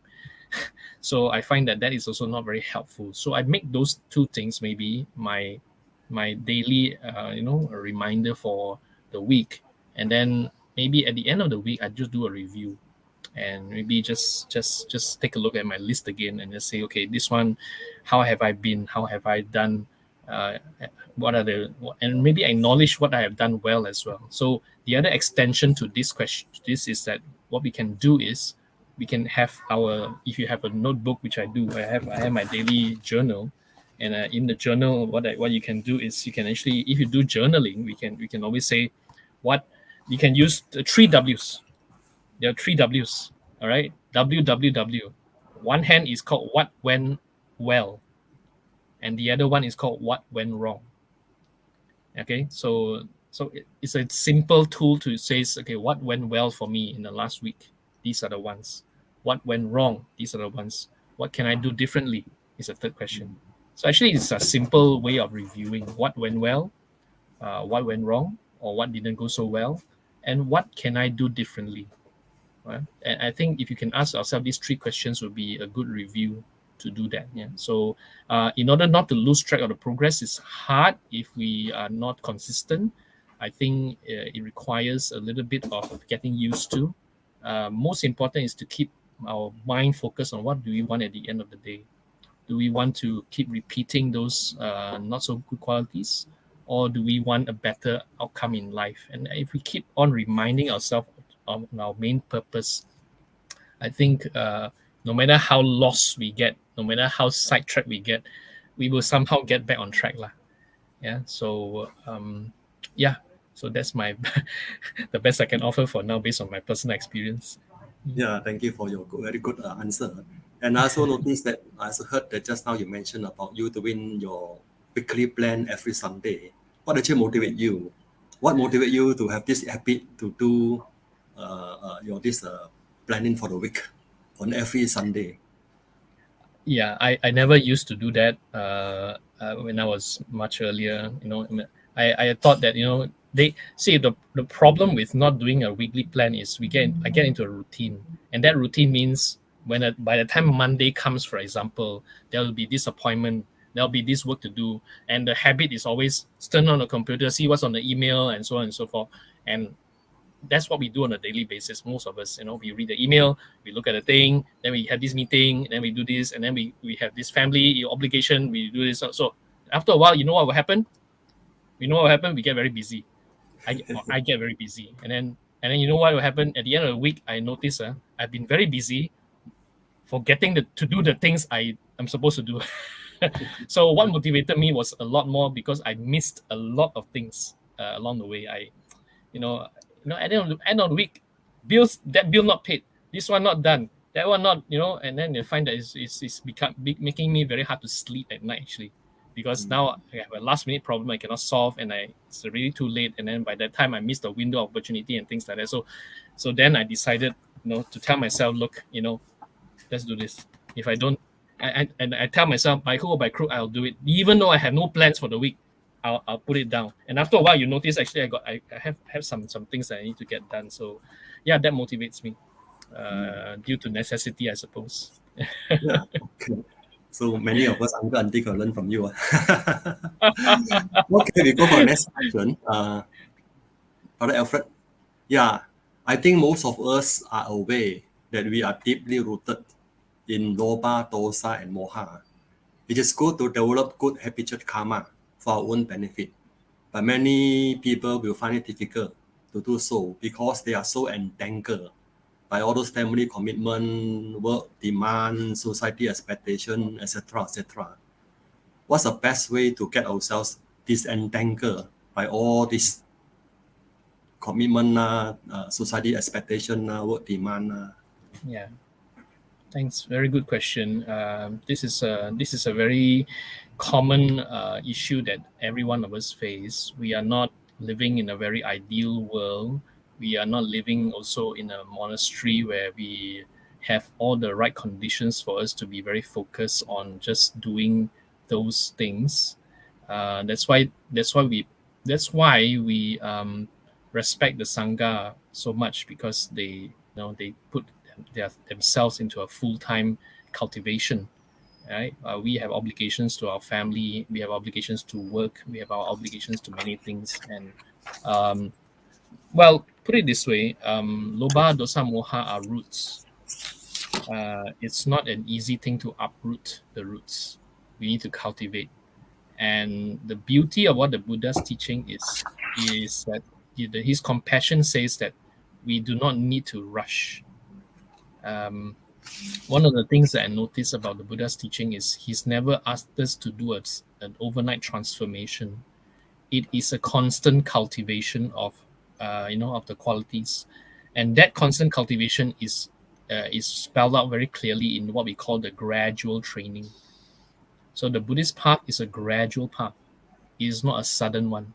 There's a sutta that says, the analogy given is that the ocean, if you've been to the ocean, the beach, it slants. That means it goes a little bit deeper and deeper and deeper gradually. It doesn't suddenly drop. So there's a slow, gradual slope to it. In the same way, the path is a gradual path. So, and also the good thing, the thing about being a lay person is we need to acknowledge we are not monastics. We are not people who have given up all our daily, our desires for what we want, money, career, family, and things like that. We still live in this world, and I believe the Buddha also gave good advice on how to lead a good family life. So by focusing on those things, we can cultivate ourselves to be more focused on, on making sure that we are not sidetracked by those things. So how do we do this now?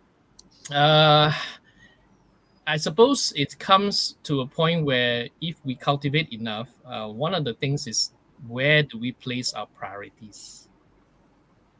This is something very interesting. Samma Ditti and Samma Sankappa come together. Samma Ditti is right view. Do we have the right view of how things are supposed to be? It starts from there, right view. Having a right view means this is important, this is good, this is important to pay attention to, and then we put our mind to cultivate those qualities. So after a while, we find that the lay life that we live, it will try to harmonize to the way in which we want to live our life. It's not going to be an easy way. So don't despair. I suppose it comes to a point where it's a step by step. Yeah, ipu life. It's a very step by step, gradual path that we practice. So don't try to be over ambitious. I think it's okay to say that, you know, if we live a lay life, we are going to enjoy the lay life. Yeah. For example, we enjoy a good meal, we enjoy good entertainment, we have good time with our buddies, we have good time with our family. That's equally fine. You know, don't need to despair over those things. And of course, we have work problem we need to solve, and so on and so forth. These are obligations. Live with them, deal with them, do those things and all that. But along the way, try to cultivate one or two habits that will be helpful for personal as well as the well-being of people around us. So that's why I emphasize a lot more on choosing, prioritizing the ones that we want to work on. Don't work on everything at once. You get very demotivated. Okay, only focus on the ones that are is doable, is cultivatable, if there's such a word, and is easy. Start from the easy one, then we move on to the next one, then we move on to the next one. Eventually, like for me, for example, I find my life, after a while, I also become more at ease. Why? Because I don't have this desire to want to be rich and wealthy and so on and so forth. So it helps me to be at ease and able to give you Dhamma talk. Otherwise, I cannot. You know, so I think making the choice of those qualities that we want to do step by step, little by little. And I actually enjoy good entertainment. I like to watch my shows and all that. But after a while, I say it's okay. Can I reduce it? Can I minimize it? Can I do less of it? Not to abandon it entirely, but slowly says, I don't need to do that all the time. I can do something else and things like this. So it's a gradual and having a little bit of compassion for ourselves, and says that, look, I'm an ordinary person. I'm not Superman. I'm not going to be leading a very ideal life. Just relax and be chill with it. Must use young people language. Chill. Just chill. Yeah, that's right. I think I heard you mention. Did I hear correctly that you also mentioned about no instant noodle solution or something like that? Yeah, no instant. Okay, I think a time constraint. Maybe you can one more last question. Let's answer a few more questions. Question, if there's one last question, I think. By Terry, how to be consistent, right effort? Yeah, consistency is always a big issue. The biggest problem with us is not how good we are; it's how consistent we are.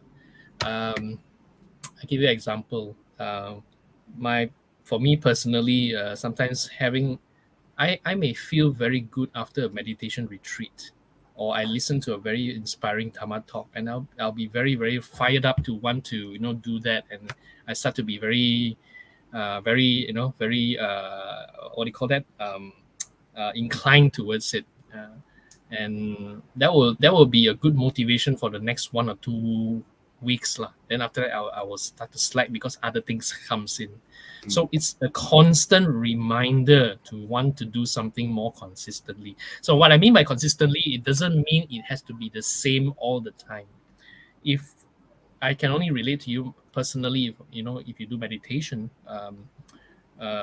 every day when I do my meditation, every session is different, despite I do it the same way. Every experience is different. Every time there's some other things arises.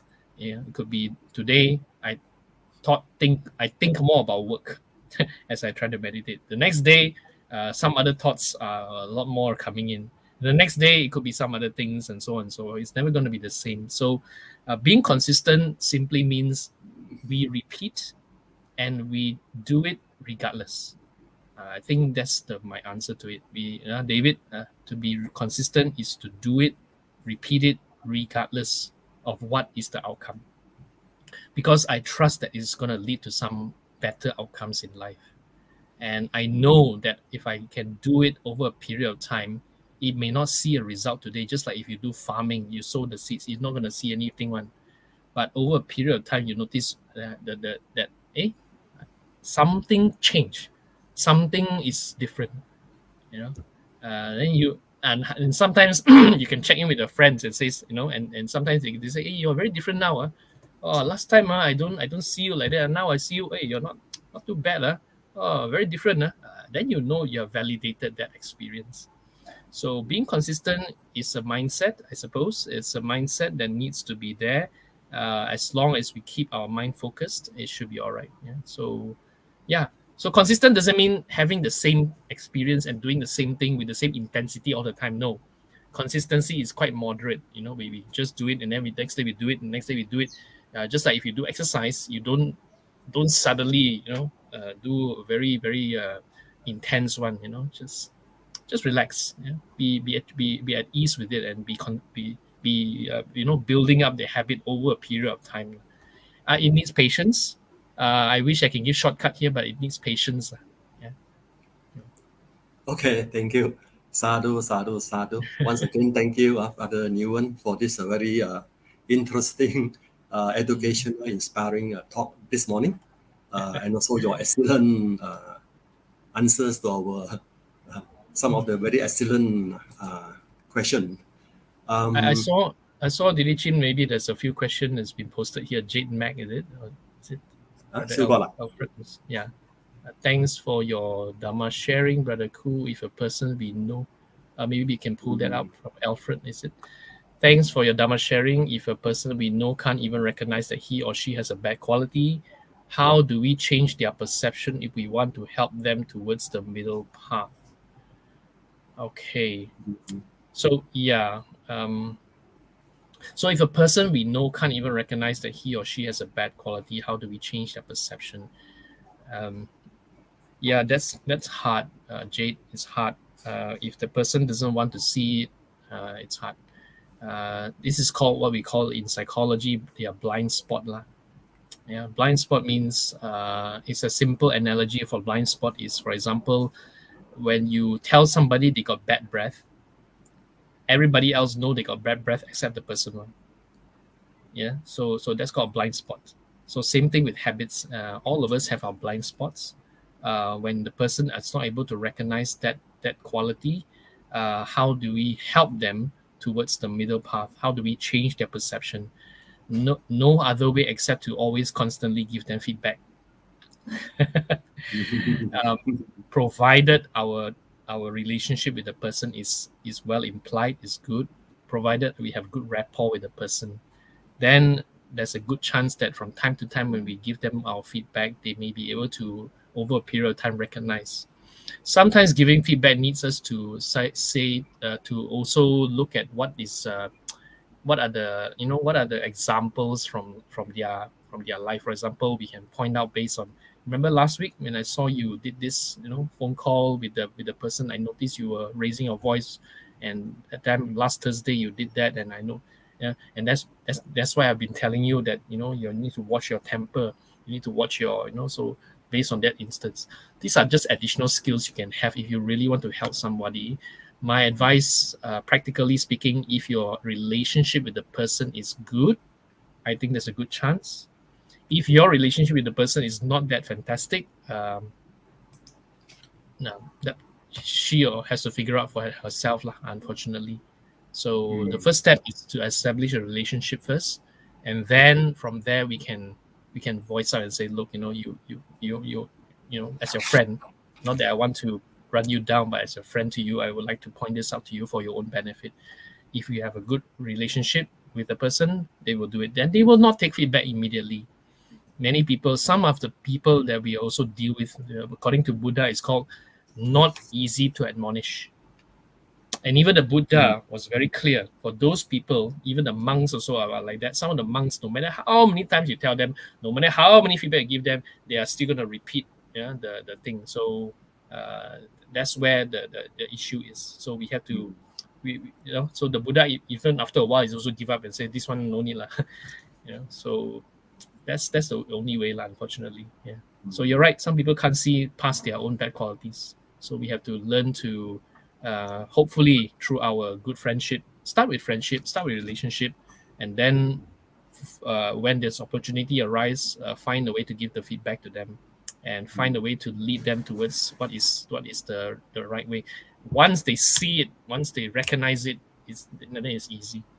Yeah, but it will take effort. It will take time. Yeah. Okay. Okay, thank you, Father Niwan. I think due to time constraint, we have to close here. All right. Once again, thank you so much for your excellent talk that give us so much take-home value on how to give up or how to abandon all those unskillful actions and instead to cultivate all those skillful actions. In short, to develop our good habitual karma for our good, happy, and a fruitful life. Thank you so much, and sadhu, sadhu, sadhu. Sadhu, sadhu, sadhu.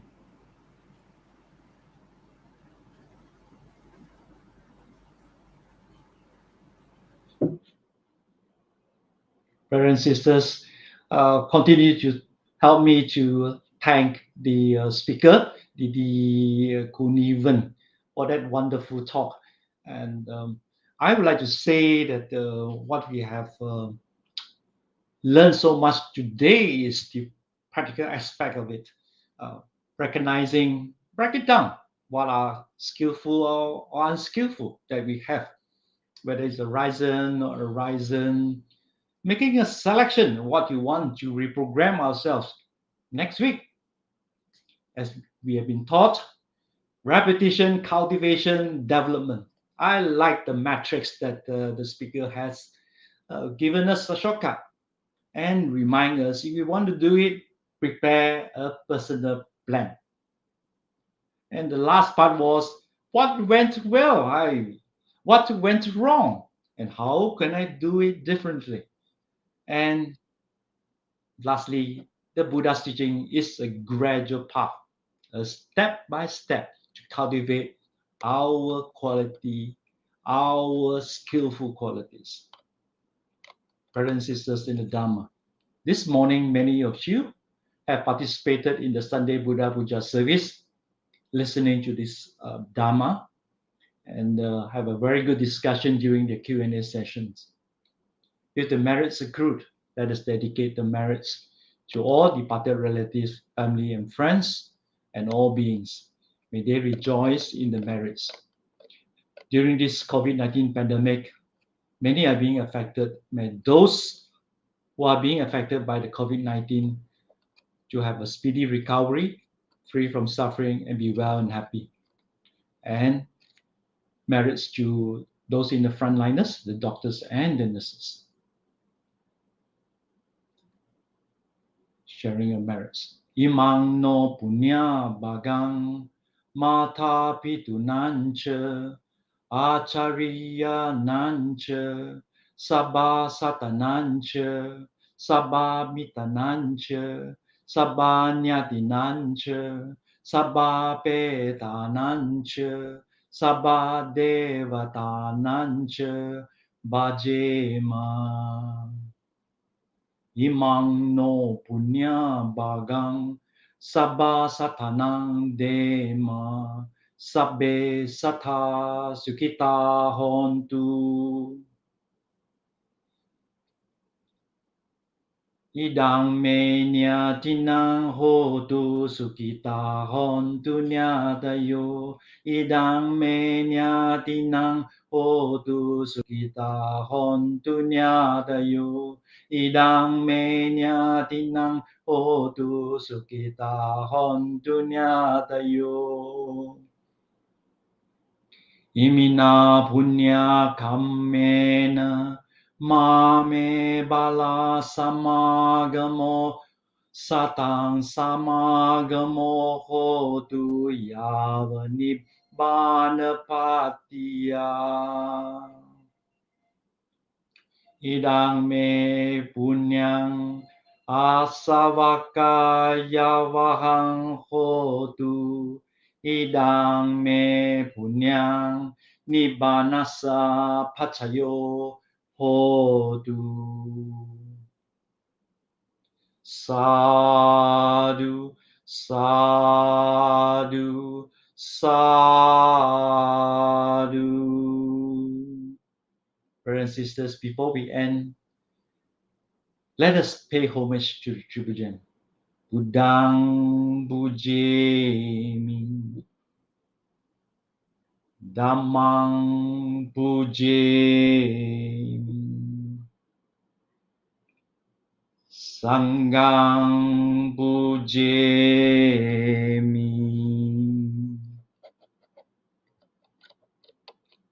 Sukhi Hontu to all devotees, Sadhu to those of you who have participated in the Buddha Puja, to the end of the session, together with the dedications of merits. You may continue to express your thanks to the speaker. We have come to the end of this 61st online Sunday Buddha Puja service. Do visit us again next Sunday, October the 3rd. Refer to the Facebook of SJBA and in order to get the information of the next talk. So may you and family be safe, well and happy and peaceful always. Sabbe Satha Sukita Hontu.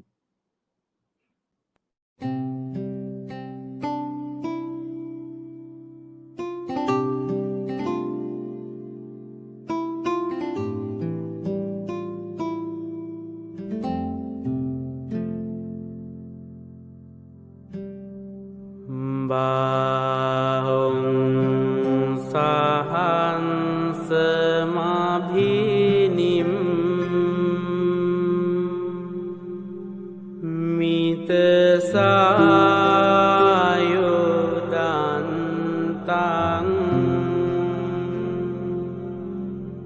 ngirimi kelang udita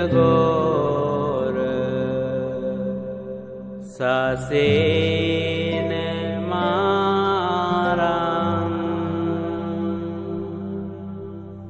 Dana di dhamma vidina Jitwa munindo Ta